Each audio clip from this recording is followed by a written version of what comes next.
ꯑꯍꯥꯟꯕꯃꯛꯇꯗ ꯇꯥꯕꯤꯔꯤꯕ ꯅꯈꯣꯏ ꯃꯌꯥꯝꯕꯨ ꯑꯃꯨꯛꯀ ꯍꯟꯅ Christian Living Ministry YouTube channelꯒꯤ behalfꯗꯒꯤ ꯏꯁꯣꯔꯒꯤ ꯃꯤꯡꯗ ꯅꯈꯣꯏꯕꯨ welcome ꯇꯧꯖꯔꯤ ꯑꯩꯈꯣꯏ ꯍꯞꯇꯥ ꯈꯨꯗꯤꯡꯒꯤ ꯏꯁꯣꯔꯒꯤ ꯋꯥꯍꯩ ꯑꯁꯤ through Sabbath school lesson ꯑꯁꯤꯗ ꯅꯩꯅꯕ ꯑꯁꯤꯅ ꯑꯩꯈꯣꯏꯒꯤ ꯊꯋꯥꯏꯒꯤ ꯂꯝꯕꯤꯗ ꯍꯦꯟꯅ ꯏꯁꯣꯔꯒꯤ ꯃꯅꯥꯛꯇ ꯅꯛꯁꯤꯟꯍꯟꯕ ꯑꯣꯏꯁꯅꯨ ꯍꯥꯏꯕꯁꯦ ꯑꯩꯒꯤ ꯄ꯭ꯔꯥꯊꯅꯥꯅꯤ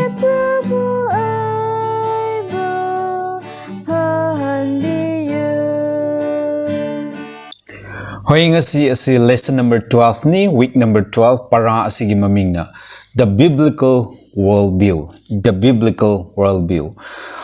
Bible the iriba sing asida aikoi mioi bana kramaini yenglibra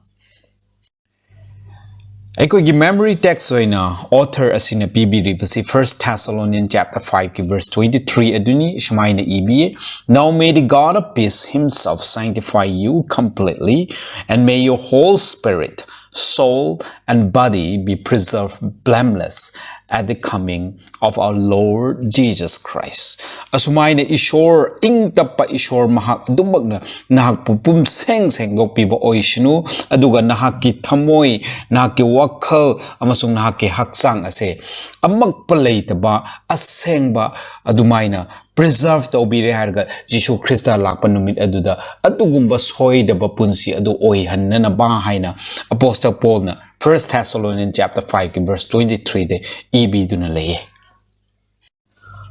Revelation gi lyric na taibang pan pumnamaki maru oiba message pautak ani pi duna leye ahan bada Revelation 13 de yeng bada taibang gi aroiba matamda Satan gi sin thiba aduda thazaba yauma gi ahingba lyric ta maming yaudaba mi khudingna sea beast samudrudagi haugalakpa sa adubu khurumgani haina takpiduna lay aduga amuka Revelation 14 da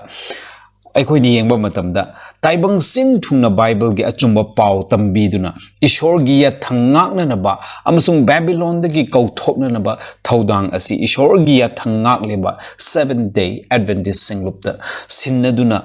laye habse aikoi ni uba phange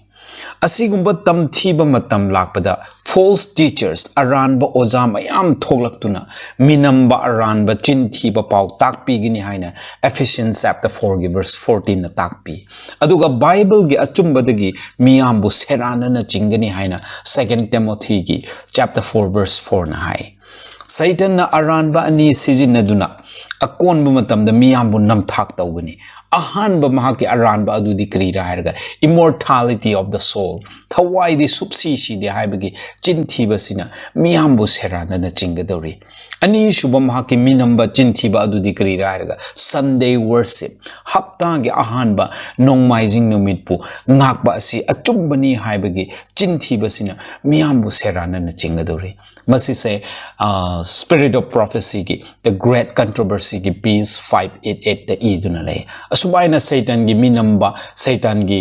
lawnam lang asida mayam ase thudra akonba matamda lamukna duna lambi magduna chatkani habise ekoibo mangjongna na tambiduna lay habise ngasi gi Sabbath afternoon gi paradi gi ekoina uba phange Sunday gi portion aduda ekoini yengmaganda the model of Jesus our example ko Jisu Krista aikoi gi tamjafam haibagi maramda asmaini yengminasi mioi ba haiba si ahingba thawai aduni aikhoibo ahingba thawai natraga ahingba mi oihanbasi saruk mari thokna lei haibse aikoina uba phangi adudi karira aikoi mioi babu mioi ba ahingba oihanbasi ahanba da karira mind aikoi gi wakal ani subada body aikoi gi haksang ahum subada spirit thawai natraga sor natraga nungsa sor ko mari suba aduna karira ga heart aikoi gi thamoi masi mari asina punsilaga mioi basa ahingba ama oi hele habse ekoin uba phange Bible na Jisu Krista di hairiba mind body spirit and heart pumna maksida mapung phana chawkhalakhi haina Bible na hai ꯑꯩꯈꯣꯏꯅ Luke 2 verse 52 ꯑꯗꯨꯗꯤ ꯌꯦꯡꯕ ꯀꯥꯟꯗ and Jesus grew in wisdom and stature and in favor with God and man ꯑꯗꯨꯅ Jesus Christ ꯑꯁꯦ ꯕꯨද්ධꯤ ꯂꯧꯁꯤꯡꯗ ꯑꯃꯁꯨꯡ ꯂꯝꯆꯠ ꯁꯥꯖꯠꯇ ꯏꯁꯣꯔꯒ ꯑꯃꯁꯨꯡ ꯃꯤꯑꯣꯏꯕꯒꯤ ꯃꯔꯛꯇ ꯌꯥꯝꯅ ꯐꯖꯅ ꯑꯁꯨꯃꯥꯏꯅ ꯑꯃꯛꯄ ꯂꯩꯇꯅ ꯍꯧꯒꯠꯂꯛꯈꯤ ꯍꯥꯏꯕꯁꯦ Luke 2 52ꯅ ꯏꯕꯤꯗꯨꯅ ꯂꯩꯌꯦ ꯖꯤꯁꯨ ꯈ꯭ꯔꯤꯁꯇ ꯑꯉꯥꯡ ꯑꯣꯏꯔꯤꯉꯩꯗꯒꯤ ꯍꯧꯅ ꯑꯇꯣꯞꯄ ꯑꯉꯥꯡꯁꯤꯡꯒ ꯃꯥꯟꯅꯗꯕ ꯒꯨꯟ ꯀꯌꯥꯃꯔꯨꯝ ꯂꯩꯈꯤ ꯍꯦꯟꯅ ꯁꯤꯡꯕ ꯃꯄꯨꯡ ꯐꯥꯕ ꯋꯥꯈꯜꯂꯣꯟ ꯑꯃꯗꯤ ꯃꯍꯥꯛꯀꯤ ꯂꯝꯆꯠ ꯁꯥꯖꯠ ꯐꯖꯕ ꯑꯁꯦꯡꯕ ꯑꯉꯥꯡ ꯑꯗꯨ ꯖꯤꯁꯨ ꯈ꯭ꯔꯤꯁꯇꯒꯤ ꯑꯉꯥꯡ ꯑꯣꯏꯔꯤꯉꯩꯗꯒꯤ ꯑꯩꯈꯣꯏꯅ ꯎꯕ ꯐꯪꯉꯤ ꯑꯉꯥꯡ ꯑꯣꯏꯅ ꯖꯤꯁꯨꯒꯤ ꯊꯃꯣꯏ ꯃꯤꯅꯨꯡꯁꯤꯅ ꯊꯟꯈꯤ ꯑꯋꯥ ꯑꯅꯪ ꯇꯥꯔꯕꯁꯤꯡꯕꯨ ꯃꯇꯦꯡ ꯄꯥꯡꯕꯤꯕ ꯑꯃꯗꯤ ꯀꯨꯏꯅ ꯈꯥꯡꯕ ꯍꯩꯕ ꯑꯁꯦ ꯑꯉꯥꯡ ꯑꯣꯏꯔꯤꯉꯩꯗꯒꯤ ꯖꯤꯁꯨ ꯈ꯭ꯔꯤꯁꯇꯒꯤ ꯄꯨꯟꯁꯤꯗ ꯂꯩꯈꯤ ꯑꯁꯥꯎꯕ ꯂꯩꯇꯕ ꯑꯗꯨꯒ ꯑꯆꯨꯝꯕ ꯈꯛ ꯉꯥꯡꯕ ꯑꯣꯏꯈꯤ ꯂꯣꯏꯅꯅ ꯏꯁꯣꯔꯒꯤ ꯌꯥꯊꯪ ꯏꯟꯅ ꯆꯠꯄ ꯑꯃꯗꯤ ꯃꯤ ꯈꯨꯗꯤꯡꯕꯨ ꯅꯨꯡꯁꯤꯕ ꯖꯤꯁꯨꯗ ꯂꯩꯈꯤ ꯍꯥꯏꯅ Spirit of Prophecyꯒꯤ The Desire of Ages page 68-69ꯗ ꯏꯕꯤꯗꯨꯅ ꯂꯩꯌꯦ ꯖꯤꯁꯨꯅ ꯃꯐꯝ ꯈꯨꯗꯤꯡꯗ ꯇꯝꯕꯤꯕ ꯋꯥꯄꯥꯎ ꯁꯟꯗꯣꯛꯄ ꯑꯃꯗꯤ ꯑꯅꯥꯕ ꯐꯍꯟꯕꯤꯕ ꯊꯕꯛ ꯇꯧꯈꯤ ꯍꯥꯏꯅ Matthew 4:23ꯅꯁꯨ ꯍꯥꯏ ꯄꯥꯄꯤ ꯑꯣꯏꯅ ꯑꯩꯈꯣꯏ ꯂꯣꯏꯅꯃꯛ ꯄꯥꯞ ꯇꯧꯋꯦ ꯑꯗꯨꯒ ꯏꯁꯣꯔꯗꯒꯤ ꯂꯥꯞꯅ ꯑꯩꯈꯣꯏ ꯆꯠꯊꯣꯛꯑꯦ ꯍꯥꯏꯅ Romans 3:23ꯅ ꯍꯥꯏ ꯑꯗꯨꯕꯨ ꯏꯁꯣꯔꯅ ꯄꯥꯝꯕꯗꯤ ꯑꯩꯈꯣꯏꯁꯨ ꯖꯤꯁꯨꯒꯨꯝꯅ ꯍꯤꯡꯕ ꯑꯗꯨ ꯄꯥꯝꯃꯤ ꯍꯥꯏꯕꯁꯦ ꯑꯩꯈꯣꯏꯅ ꯎꯕ ꯐꯪꯉꯤ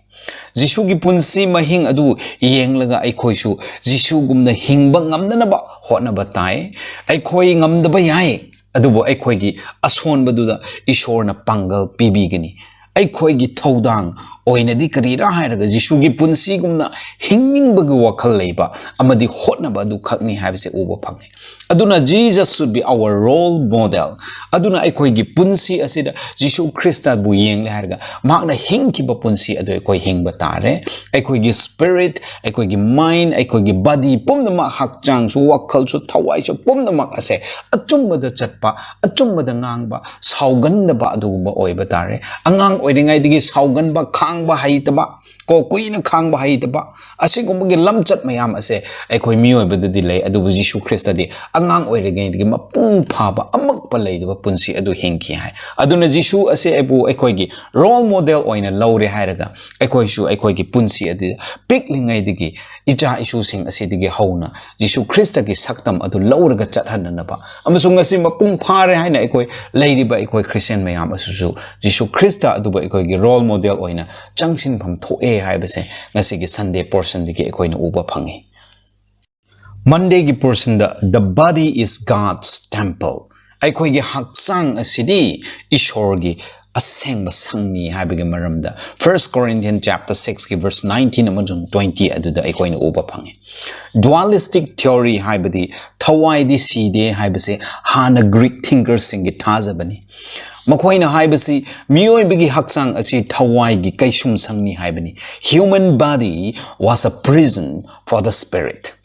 ꯑꯗꯨꯅ ꯍꯛꯆꯥꯡꯅ ꯁꯤꯔꯕ ꯃꯇꯝꯗ ꯀꯩꯁꯨꯝꯁꯪꯗ ꯊꯝꯂꯤꯕ ꯊꯋꯥꯏ ꯑꯗꯨꯕꯨ ꯅꯤꯡꯇꯝꯕ ꯄꯤ that freed the spirit from this prison 하이네수 ꯃꯌꯥꯝꯅ ꯍꯥꯏꯅꯗꯨꯅ ꯂꯩ ꯃꯁꯤꯒꯨꯝꯕ ꯊꯥꯖꯕꯁꯤ ꯈ꯭ꯔꯤꯁꯇꯤꯌꯟꯁꯤꯡꯅꯁꯨ ꯊꯥꯖꯗꯨꯅ ꯉꯁꯤꯗꯤ ꯂꯩꯔꯦ ꯑꯗꯨꯒꯨꯝꯕ ꯈ꯭ꯔꯤꯁꯇꯤꯌꯟꯁꯤꯡꯅ ꯊꯥꯖꯕꯁꯤ ꯈ꯭ꯔꯤꯁꯇꯥꯅ ꯑꯅꯤꯁꯨꯕ ꯂꯦꯡꯂꯛꯄꯗ ꯊꯋꯥꯏꯕꯨ ꯑꯃꯨꯛ ꯍꯤꯡꯒꯠꯍꯟꯅꯤꯡꯉꯥꯏ ꯂꯩꯇꯦ ꯃꯔꯝꯗꯤ ꯊꯋꯥꯏꯗꯤ ꯁꯤꯗꯦ ꯑꯗꯨꯕꯨ ꯖꯤꯁꯨꯅ ꯑꯅꯧꯕ ꯍꯛꯆꯥꯡ ꯈꯛ ꯄꯤꯒꯅꯤ ꯃꯗꯨꯒꯨꯝꯕ ꯑꯅꯧꯕ ꯍꯛꯆꯥꯡꯗꯨꯗ ꯊꯋꯥꯏꯅ ꯅꯤꯡꯇꯝꯅ ꯂꯩꯒꯅꯤ ꯍꯥꯏꯕꯁꯦ ꯃꯈꯣꯏꯒꯤ ꯊꯥꯖꯕꯅꯤ God will only need to give them new bodies for their spirit to live in ꯃꯁꯤꯁꯦ ꯑꯔꯥꯟꯕꯅꯤ ꯕꯥꯏꯕꯜꯅ ꯀꯩꯗꯧꯉꯩꯗꯁꯨ ꯃꯁꯤꯒꯨꯝꯕ ꯄꯥꯎꯇꯥꯛ ꯄꯤꯗꯦ ꯑꯗꯨꯒ ꯃꯊꯪꯗ ꯑꯃꯨꯛꯀ ꯑꯩꯈꯣꯏꯅ pantheism ꯍꯥꯏꯅ ꯑꯃꯨꯛ ꯑꯣꯏ pantheistꯁꯤꯡꯅ ꯊꯥꯖꯕꯅ ꯀꯔꯤꯔ ꯍꯥꯏꯔꯒ ꯄꯣꯠ ꯈꯨꯗꯤꯡꯗ ꯏꯁꯣꯔ ꯂꯩ God is in everything that he made ꯏꯁꯣꯔꯅ ꯁꯦꯝꯈ꯭ꯔꯕ ꯄꯣꯠ ꯈꯨꯗꯤꯡꯗ ꯏꯁꯣꯔ ꯑꯗꯨ ꯂꯩ ꯍꯥꯏꯕꯁꯤ ꯃꯈꯣꯏꯒꯤ ꯊꯥꯖꯕꯅꯤ ꯑꯗꯨꯅ ꯄꯣꯠ ꯈꯨꯗꯤꯡꯒ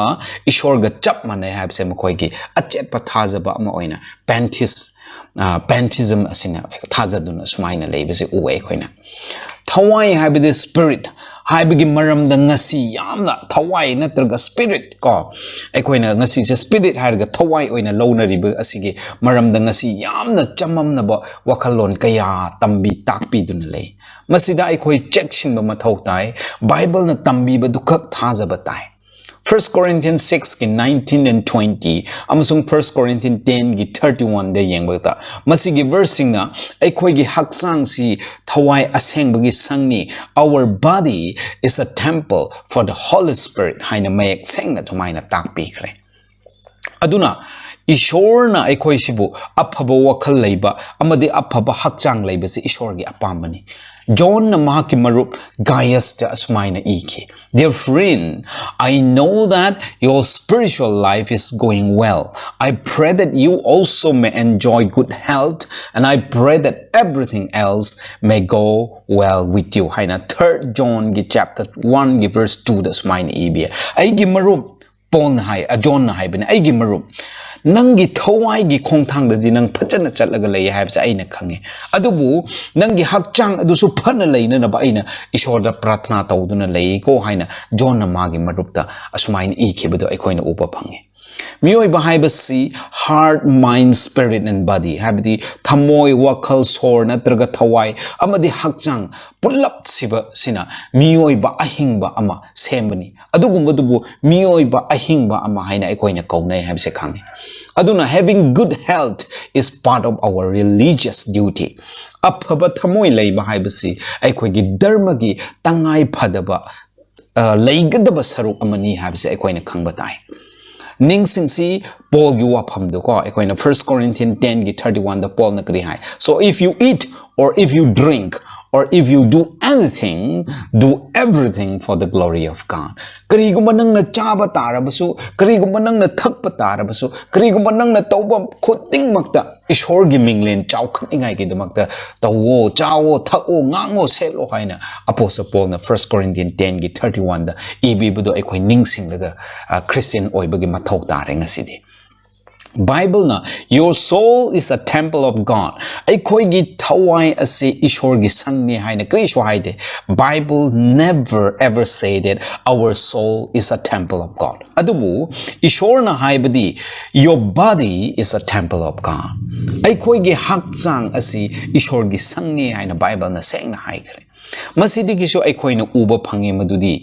thawai haina ahingba saruk ama miyoi ba aikoi da leite adubu aikoi gi hakchang simakna thawai aduni haibase masinasu amuk hen mayek sengalle haibase aikoina khangse aikoigi hakchang sibu aikoina mirai roidabani maramdi masigi hakchang simak amuk hingalak khigani amasung masigi hakchang simakna sarga ta changlaga Jisu Krista ga lomba naidana hingadabani haibase aikoina uba phange so our body is the temple of the Holy Spirit aduna aikoigi hakchang asimak se ishor gi asengba sangni ko haibado ningsinglaga aikoina chasin ba aikoina ngang thorak pa aikoina setchil leba aikoina tau thorak pa thabak khuding mak ase mase aikoi chection ngak selaga ishor gi asengba sang asibu mot handaningai seng haningai habse aikoi gi soinai draba thodang ni habse ngasi gi Monday gi portion da aikoi bu mayek seng na takpi duna lei Tuesday gi portion da the mind of Christ ka Krista gi wakhal chenba hoi aikoi papi oibagi maram na pap habse aikoi gi di khwai digi pamjaba ama oye maram aduna aikoi bu papta singbigadaba mapham potsak amadi miyoi singdubu aikoina avoid tawba tai haina hai makhoi gi marakta manakta aikoi changloidabani makhoi singdagi aikoi lapna leigidabani haibase Psalm number 1 gi verse 1 Proverbs 5 gi verse 1 through 8 atu the eb duna lay Psalm 1 gi 1 na hai Blessed is the one who does not walk in step with the wicked or stand in the way that sinners take or sit in the company of mockers. Fattaba singna thangliba khongthangi matung indaba fattaba singna lepa maphamda leptaba fattaba singna phamba maphamda phamdaba aduga mi bu chinthi bangang basinga chetminna daba sing ado laibak phabani haina Psalm number 1 gi verse 1 da haibi duna lay pap haibasidagi aikoi lapthok se hairadi Jisu na aikoi bo honghan bibado aikoi na yabi pham tho e chininaw sing Jishu yaudana aikoi kaktana hongdokpa paptigi hongdokpa ase papgi lang adudigi nan thokpa habse sukoi oi thokte mase aikoi kaktana ngammoi habse so aikoi sengna khangba tai athemba paptagi nan thokpa habse ahanbada aikoi wakhal thamoi mind asibo honghanba adubuni Jishu na hai for it is from within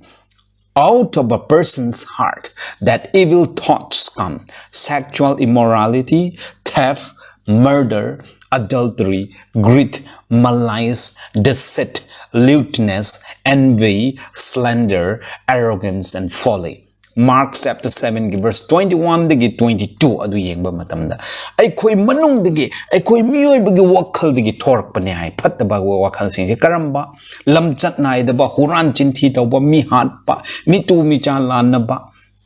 aduga karamba ko tau haidaba thabak tawba nam thak tawba aduga saugan ba aduga apangba asigumba wakhan mayam phattaba mayam ase kadai digi haurak pra hairabadi aikoi mioi bagi manungda aikoi gi heart aikoi gi thamoi aikoi gi wakhal digi thorak pani haina Jisu Christ na mayak senga Mark chapter 7 gi 21 amasung 22 the ebi duna lay masina takpadi aikoi gi wakhal thamoi ase transform tawba ko hongdok pa darkar tai madudatta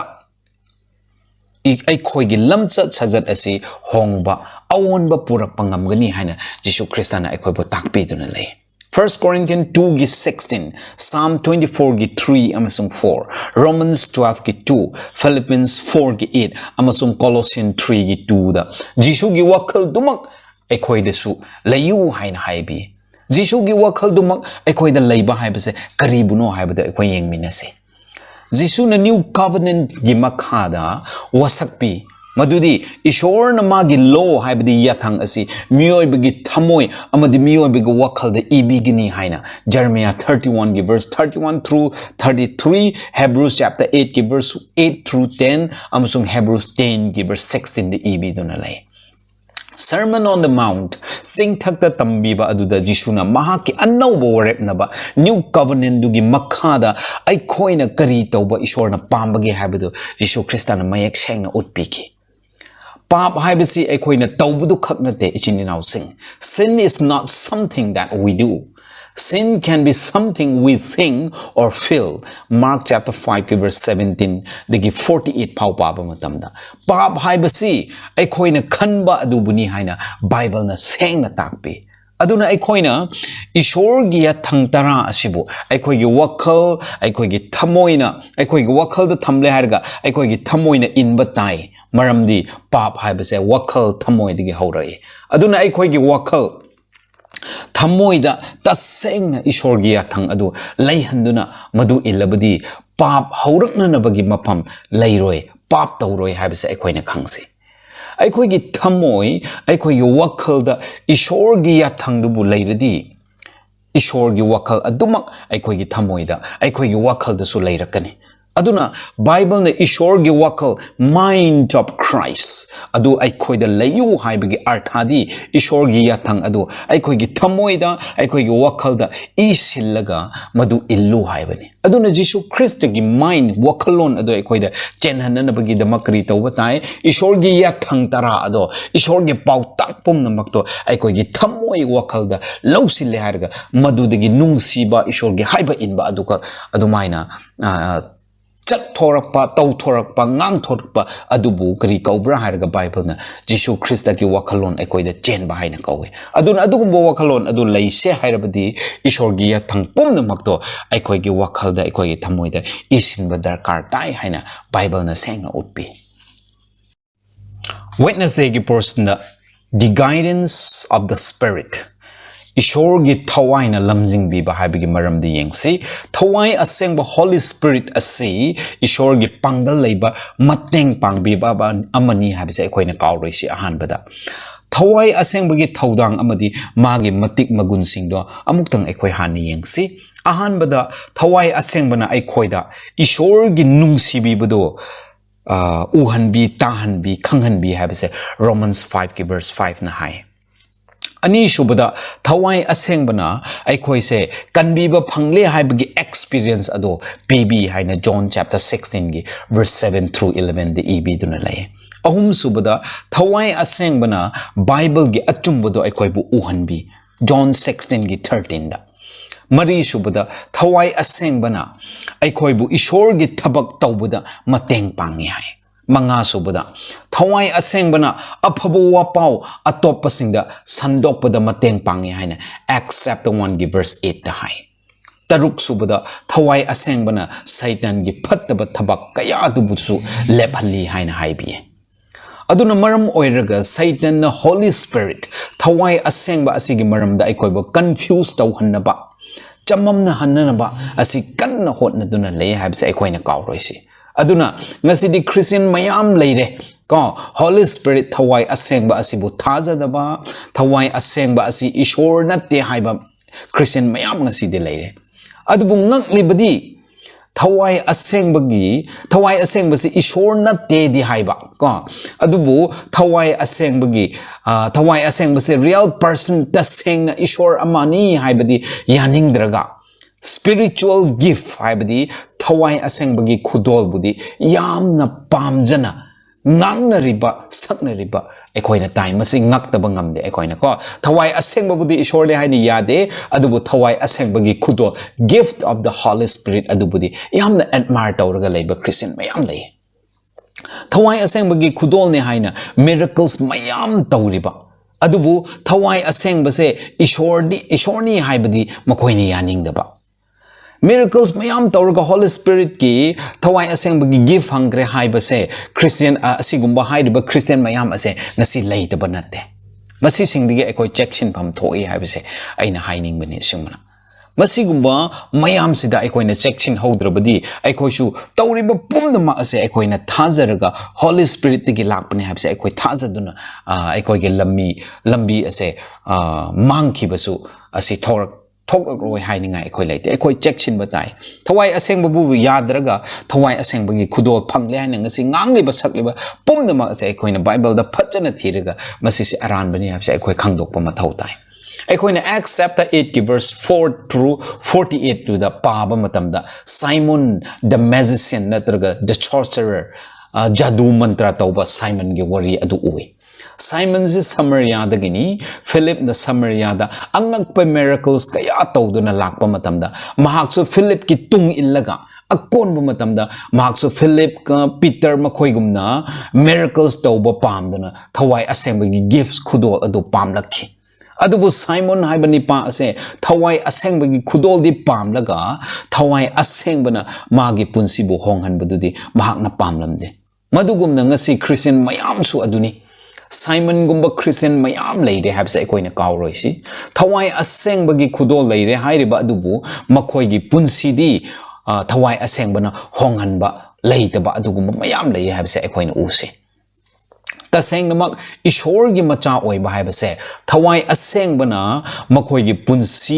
punsidubu control tawriba thawai asengbana makoigi punsibu lamjing lamtak piduna lausinduna leibasing adubu ishorgi macha singni haina Bible na haibi Romans 8 ki verse 14 na takpiduna leimasise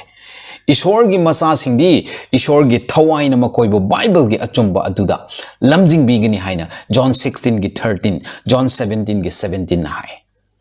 thawai asengbana aikoi gi punsibu lamjing hanse isini nausing thawai asengba aikoida leihananaba aikoi lu lukthaduna khuru kudak kunduna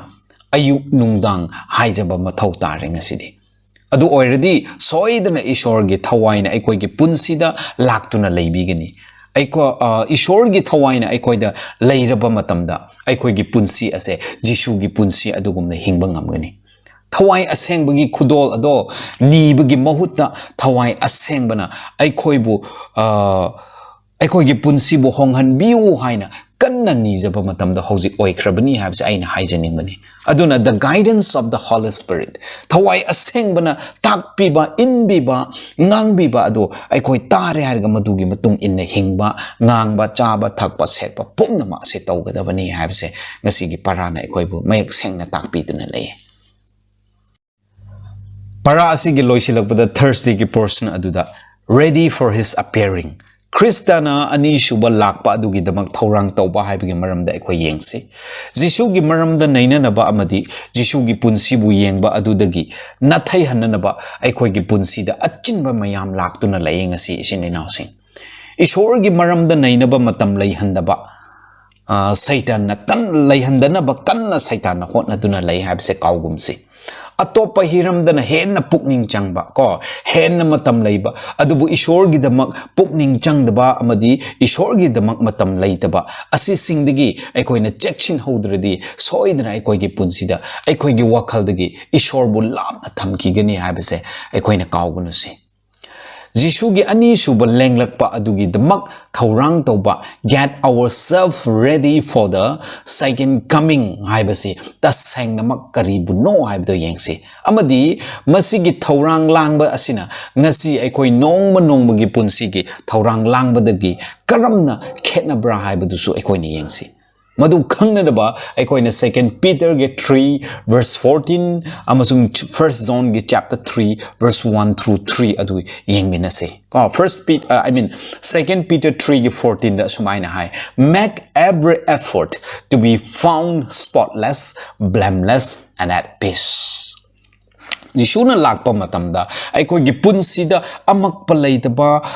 mina asi soi haina aikoi bu khut thilaga takningai laitaba amasung ing tappa adugumba punsi ado phangnanaba make every effort aikoi kanna hotna si haingasi adu oirabadi aikoi gi punsida soidaba mina asida lale haina amak palaitaba punsi ado hingnanabadi kri tawbatai nitti gi aikoi thaurang tawbatai habse 2 Peter gi aikoi na uba phangi aduna amuka 1 John chapter 3 gi verse 1 through 3 edu di yeng baganda kri hai purify yourself just as God is pure ko aikoi se aikoi gi punsi ase sengdor ga asengbo oyan jai maramdi ishor adu di asengbne okay aikoi mioi bidi papi ne aikoi gi punsi da sengan se harabdi kri ma thauta bra nong makhak senghan badu na ngamladra no adu nate nitti gi daily nitti gi aikoi gi punsi ase sengdok handuna leibatai nitti gi sengdok han aduna kari tawre adudi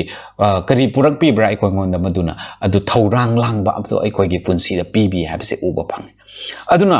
aikoi gi punsi da amak pa leitana ba amasung asengba punsi oiningai ase kari tawba ta bra hadidi nitti gi jisu ngonda ishor ngonda aikoi na surrender tawba tai adu oirabadi nitti gi pungja khuding gi aikoi thaurang lang khre habse 2 Peter amasung 1 John gi paradi aikoi na tamba phange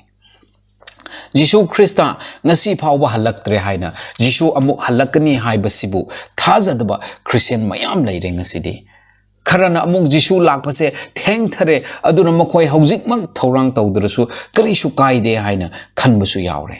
Masise aikoina Matthew 24 gi verse 48 da phattaba minai duna my master will not come just now haiki badu mak chap manana ngasi mioi ba kaya thaurang tawdaduna leire habse uba phange madugi marakta nang aisu ngasi yauribra khanduna yengsi isininause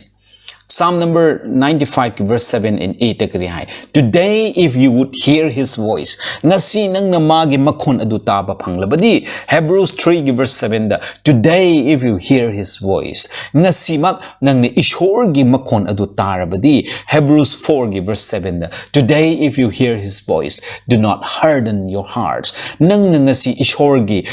makhon adu thawai asengbana ngangliba makhon adu tarabadi nang gi thamoi adu amuk hanna kan lanu haina aikoi bo Bible na today ngasi haiba go wakhai se kanna sijina duna thaurang nitti gi langna na ba aikoi bo takpi tambi duna lai ngasi mak housing mak thaurang tawba haiba se Bible gi wapham ni isini nausing ngasi mak Jishu bu lausilaga kanbi ba phangna na ba hotna ba tai hayeng nate ngasi mak ni Bible na tambi base ngasimak haujimak thaurang tawbuduni habse ekoi na uba phange aduna ichini naw sing ekoi gi punsida hayeng gi haina postpone tawroi se go ready for his appearing kaido ngai lakadra khangde Jishu Krista adubu ma soidana lakani habse ekoi gi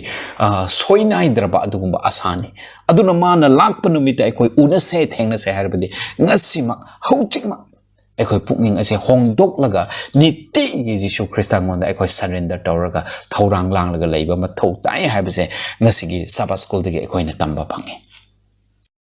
aduna ichini naw sing ꯑꯩꯈꯣꯏꯒꯤ ꯍꯛꯆꯥꯡ ꯑꯁꯦ ꯏꯁꯣꯔꯒꯤ ꯑꯁꯦꯡꯕ ꯁꯪꯅꯤꯀꯣ ꯍꯥꯏꯕꯗꯣ ꯑꯩꯈꯣꯏꯅ ꯈꯪꯂꯒ ꯑꯩꯈꯣꯏꯅ ꯆꯥꯁꯤꯟꯕ ꯑꯩꯈꯣꯏꯅ ꯉꯥꯡꯊꯣꯔꯛꯄ ꯑꯩꯈꯣꯏꯅ ꯁꯦꯠꯂꯤꯕ ꯑꯩꯈꯣꯏꯅ ꯇꯧꯔꯤꯕ ꯄꯨꯝꯅꯃꯛꯁꯦ ꯑꯣ ꯏꯁꯣꯔꯒꯤ ꯂꯥꯏꯁꯪꯅꯤꯀꯣ ꯑꯩ ꯑꯁꯤ ꯏꯁꯣꯔꯒꯤ ꯁꯪꯅꯤꯀꯣ ꯍꯥꯏꯕꯗꯣ ꯈꯪꯂꯒ ꯑꯩꯈꯣꯏ ꯆꯦꯛꯁꯤꯟꯅ ꯉꯥꯡꯕ ꯇꯥꯏ ꯑꯩꯈꯣꯏ ꯆꯦꯛꯁꯤꯟꯅ ꯆꯥꯕ ꯊꯛꯄ ꯇꯧꯕ ꯇꯥꯏ ꯑꯩꯈꯣꯏ ꯆꯦꯛꯁꯤꯟꯅ ꯁꯦꯠꯄ ꯐꯥꯎꯕ ꯑꯩꯈꯣꯏ ꯁꯦꯠꯀꯗꯕꯅꯤ ꯍꯥꯏꯕꯁꯦ ꯑꯩꯈꯣꯏ ꯈꯪꯁꯦ ꯃꯔꯝꯗꯤ ꯑꯩꯈꯣꯏꯒꯤ ꯍꯛꯆꯥꯡ ꯑꯁꯦ ꯏꯁꯣꯔꯒꯤ ꯂꯥꯏꯁꯪꯅꯤ ꯃꯁꯤꯕꯨ ꯀꯩꯗꯧꯉꯩꯗꯁꯨ ꯑꯩꯈꯣꯏ ꯃꯣꯠꯍꯟꯐꯝ ꯊꯣꯛꯇꯦ ꯑꯗꯨꯒ ꯑꯩꯈꯣꯏꯒꯤ ꯋꯥꯈꯜꯗ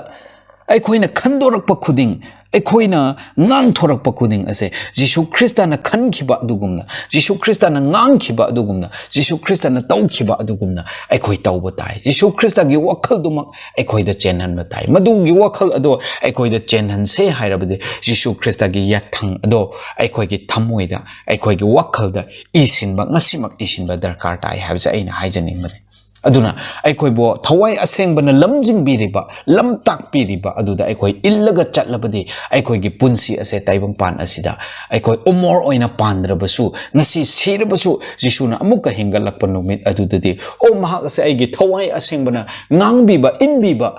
ꯇꯥꯛꯄꯤꯕ ꯑꯗꯨꯅ ꯃꯍꯥꯛꯁꯦ ꯏꯜꯂꯒ ꯆꯠꯄ ꯅꯤꯄꯥꯅꯤꯀꯣ ꯑꯗꯨꯒ ꯃꯍꯥꯛꯀꯤ ꯋꯥꯈꯜꯂꯣꯟ ꯑꯁꯦ ꯖꯤꯁꯨ ꯈ꯭ꯔꯤꯁꯇ ꯑꯩꯒꯤ ꯋꯥꯈꯜꯂꯣꯟ ꯆꯦꯟꯈꯤꯕ ꯃꯤꯅꯤꯀꯣ ꯑꯃꯁꯨꯡ ꯃꯍꯥꯛꯀꯤ ꯕꯗꯤ ꯍꯛꯆꯥꯡ ꯑꯁꯤꯕꯨ ꯃꯣꯠꯍꯟꯗꯕ ꯁꯦꯡꯅ ꯊꯝꯕ ꯏꯁꯣꯔꯒꯤ ꯑꯄꯥꯝꯕ ꯄꯨꯟꯁꯤꯗ ꯍꯤꯡꯈꯤꯕ ꯃꯤꯑꯣꯏꯅꯤꯀꯣ ꯍꯥꯏꯕꯗꯣ ꯈꯪꯂꯒ ꯑꯩꯈꯣꯏꯕꯨ ꯑꯃꯨꯛꯀ ꯑꯁꯤꯕ ꯃꯣꯡꯐꯝꯗꯒꯤ ꯍꯧꯒꯠꯄꯤꯔꯒ ꯂꯣꯝꯕ ꯅꯥꯏꯗꯅ ꯖꯤꯁꯨ ꯈ꯭ꯔꯤꯁꯇꯒ ꯄꯥꯟꯃꯤꯟꯅꯕꯒꯤ ꯈꯨꯗꯣꯡꯆꯥꯕꯗꯣ ꯑꯩꯈꯣꯏꯗ ꯄꯤꯕꯤꯒꯅꯤ ꯍꯥꯏꯕꯁꯦ ꯑꯩꯈꯣꯏꯅ ꯎꯕ ꯐꯪꯉꯤ ꯑꯗꯨꯅ ꯉꯁꯤ ꯇꯥꯈ꯭ꯔꯕ ꯁꯕꯥ ꯁ꯭ꯀꯨꯜ ꯄꯔꯥ ꯑꯁꯦ ꯑꯩꯈꯣꯏ ꯅꯩꯅꯔꯒ ꯈꯪꯈ꯭ꯔꯕ ꯑꯩꯈꯣꯏ ꯄꯨꯝꯅꯃꯛ ꯉꯁꯤꯃꯛ ꯊꯋꯥꯏ ꯑꯁꯦꯡꯕꯕꯨ ꯑꯩꯈꯣꯏꯒꯤ ꯋꯥꯈꯜꯗ ꯀꯧꯁꯤꯟꯁꯤ ꯑꯩꯈꯣꯏꯒꯤ ꯍꯛꯆꯥꯡ ꯑꯁꯦ ꯁꯦꯡꯅ ꯊꯝꯁꯤ ꯑꯗꯨꯒ ꯑꯩꯈꯣꯏꯒꯤ ꯋꯥꯈꯜ ꯑꯁꯦ ꯖꯤꯁꯨ ꯈ꯭ꯔꯤꯁꯇꯒꯤ ꯋꯥꯈꯜ ꯑꯗꯨꯃꯛ ꯆꯦꯟꯕ ꯉꯝꯕ ꯑꯣꯏꯁꯅꯨ ꯍꯥꯏꯕꯁꯦ ꯑꯩꯅ ꯃꯌꯥꯝꯗ ꯍꯥꯏꯖꯅꯤꯡꯕꯅꯤ ꯇꯥꯕꯤꯔꯤꯕ ꯃꯌꯥꯝꯗ ꯏꯁꯣꯔꯒꯤ ꯊꯣꯏꯗꯣꯛ ꯍꯦꯟꯗꯣꯛꯄ ꯂꯣꯝꯕ ꯅꯥꯏꯗꯕ ꯕꯣꯔ ꯑꯗꯨ ꯄꯤꯅꯕꯤꯕ ꯑꯣꯏꯔꯁꯅꯨ